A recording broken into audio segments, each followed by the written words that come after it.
We've already seen that there were ancient Israelite materialists and that they regarded humans as entirely physical. Human thought was the working of physical bodily organs, and death was the dissolution of the whole person. Those Israelites who held these views would naturally view the ultimate future to align with these ideas, to align with materialism, and that their ultimate futures would build upon these foundational ideas. So let's go back to the text that Melissa dealt with last time. This is not just the story of Eden. The important thing for our purposes is that the story goes on and on from there, and it really is an important source for helping us understand how the ancient Israelites, or how some of them, viewed their past, their present, and their future. And to get what I mean, let's consider this. Here are the first several major stages in the story that starts in Genesis 2. The story of Eden expresses a view of human nature, which, as we discovered in the last talk, is a materialistic view. Man was made of dirt. But it also expresses other things about humanity, like what sort of lives they were supposed to live. They were made to live in a material paradise. They were to maintain a garden. They were to interact with animals. They were to work, but not to toil. And there were two other blessings that they experienced in the garden. One was that they were to interact with God, who visited the garden from time to time. And the other is that they had access to the tree of life.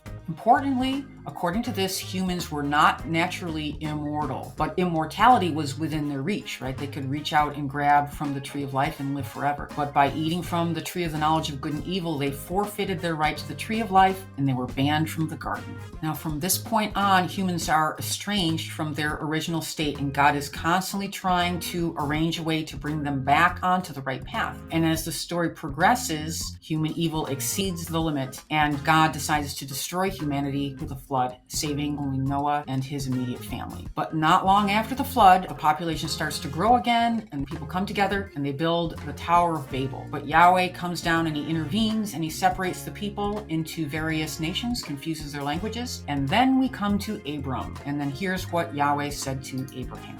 This idea of all people being blessed through the Israelites, no doubt a very important part of them forming their own self-understanding of who they are as a people and what their purpose is. But through the writings of the Hebrew prophets, it's evident that other nations were influencing them as much as they were influencing other nations. And rather than following the ways of Yahweh, which was how they were supposed to bless the other nations, instead the Israelites were following the ways of the other gods. And this sort of thing is repeated over and over again throughout the writings of the prophets. Throughout all of this, there were various Israelite writers who wrote about the big picture about where all this was headed. And it mostly had to do with Israel finally fulfilling her purpose to be a blessing to all the nations, and then finally experiencing Eden restored. With this big picture in mind, it should come as no surprise that what the Israelites understood as their materialistic beginnings would finally come full circle to a glorious materialistic completion.